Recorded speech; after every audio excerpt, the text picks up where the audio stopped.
Chapter 4. Who will rule?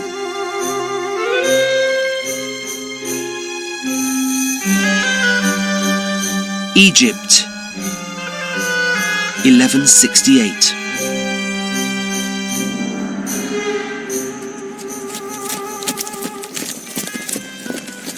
The people hiding in their houses heard the sound of horses and men in armor first.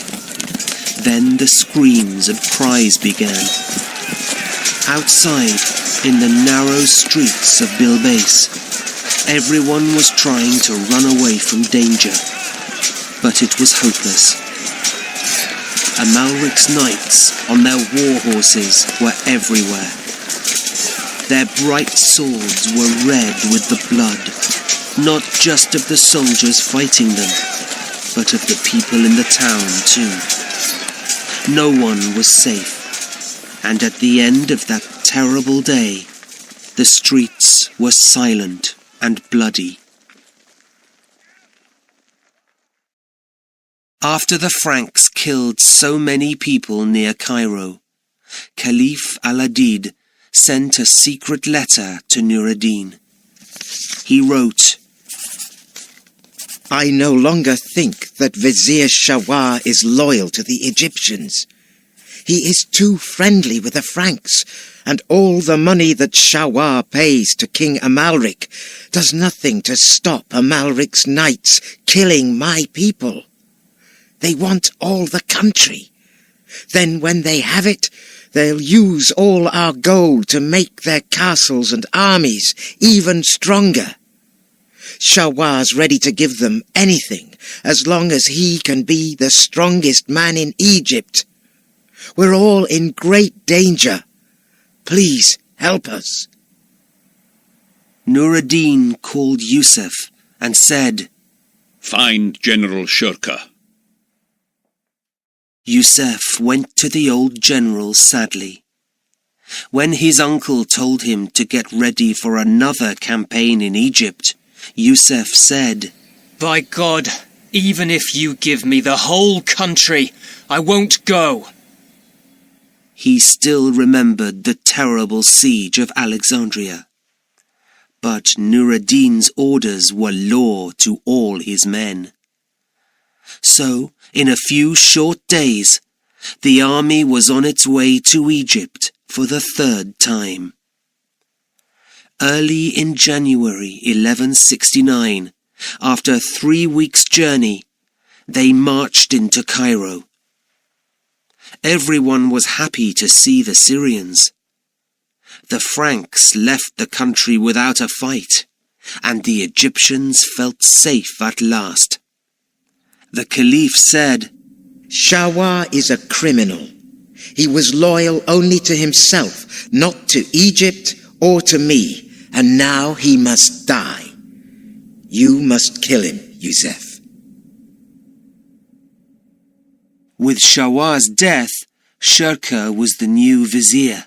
He gave all the beautiful things in Shawar's house to the people of Cairo.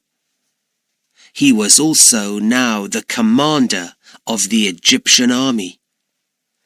But his love of food killed him after only 2 months. One day, halfway through a wonderful meal, he gave a great cry and died. Important men working for the Caliph asked, Who will be the new vizier? We must find a good man. We also need a new commander, the Syrian generals said. It was difficult. The Egyptians wanted one of their people as vizier and commander of their army, and Nur ad-Din's men couldn't work for someone from anywhere but Syria. I know, said someone. Let's make Yusuf the new vizier. He's only 30 and knows nothing about ruling a country. We'll tell him what to do, and he'll do it. Many agreed that Yusuf was the right man for the job, and so he became both vizier of Egypt and commander of the Syrian and Egyptian armies. Not everyone was happy to see Yusuf in this important job. A few soldiers went to Syria to tell Nur ad-Din that the new vizier, Yusuf, wanted to take over Egypt. Nur ad-Din was angry, so to show that he was loyal to his old commander, Yusuf went with the Caliph and the people to pray for Nur ad-Din every Friday.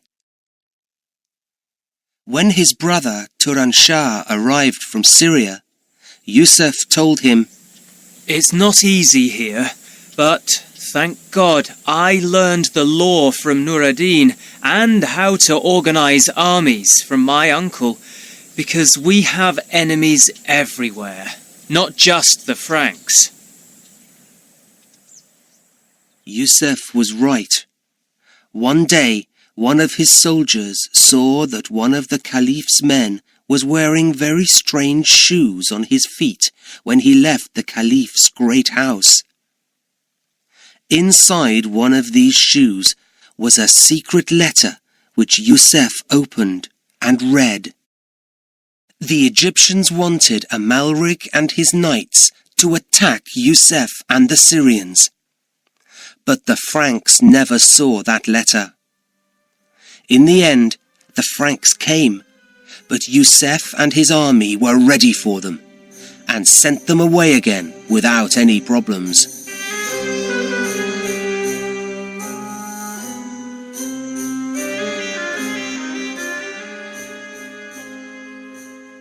Yusuf was a careful ruler, and Egypt quickly grew into a strong country under him. He decided that it was wrong to have a rich life, and that it was more important to help people in trouble. So he took a new name, Saladin, which means the good of religion, to show that he wanted to be a good Muslim. And he gave all the expensive presents that people gave him to the Egyptians and to his soldiers.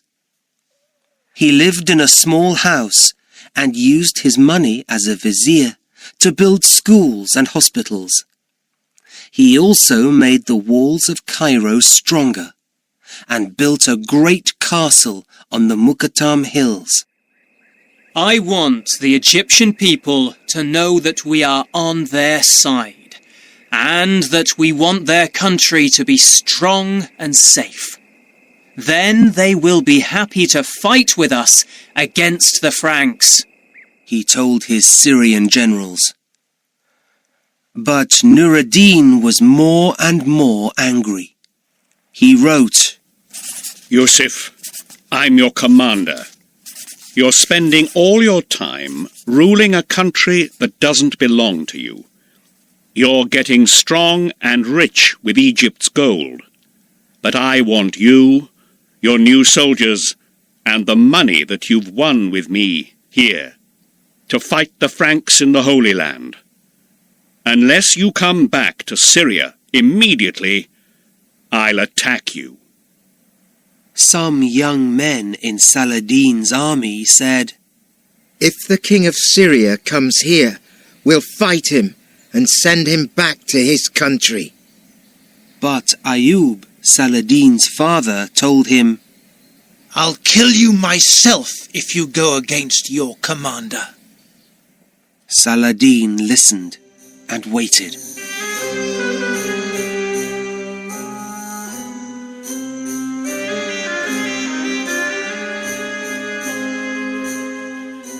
In 1174, Nur ad-Din died. His last words were, Only one thing makes me unhappy. What will happen to my family at the hands of Yusuf, son of Ayub? Because Nur ad-Din's son, Al-Saleh, was only 11 years old, many people wanted to rule Syria in the boy's name. Then, 2 months later, King Amalric of Jerusalem died too.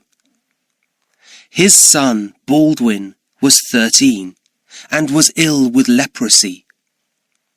Saladin, now 36, saw that it was a good time to move against the Franks, but he needed a bigger army. If I can teach Nur ad-Din's son how to be a good ruler while he's still young, and I can rule Syria in his name, then all Muslims will help my soldiers fight for the Holy Land, he thought. But many Syrians were afraid of Saladin. The emirs said, You go too far, Yusuf. You were just a soldier, and now you want all of Syria? You came from nothing. You are nothing. And we won't listen to you. But Saladin wanted to make Nur ad-Din's dream of winning back the Holy Land come true. He took Damascus with little trouble. Then he moved on to Aleppo. This was where the young al-Saleh went with his emirs after they saw how quickly Saladin was winning the country. But Aleppo was difficult to take, so Saladin attacked the castle of Azaz first. It fell after 38 days of fighting, and then Aleppo surrendered. The emirs didn't trust Saladin and thought that he really wanted to be king of Syria. So they asked the assassins, a secret group of killers, to kill him. They tried twice while Saladin was asleep, but he was lucky and lived. He decided to fight the assassins in their mountain home, but it wasn't easy. Some of his soldiers said, We were near Sinan, the assassin's general, but he has great powers that we can't explain. He looked at us, and we couldn't lift our swords to fight him.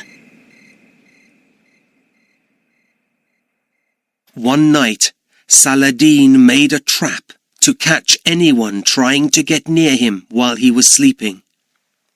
In the morning, he found some sweetbread near his head. A knife through it held a message saying, You are under our power. No one could explain how the things got there. Perhaps Sinan does have special powers, thought Saladin. We must stop fighting him and his people. No one knew what Saladin and Sinan agreed, but the assassins never tried to hurt Saladin again. By 1177, most of Syria wanted to help Saladin, who was now 39. Then the news came that the Franks and the people in Byzantium were no longer friends.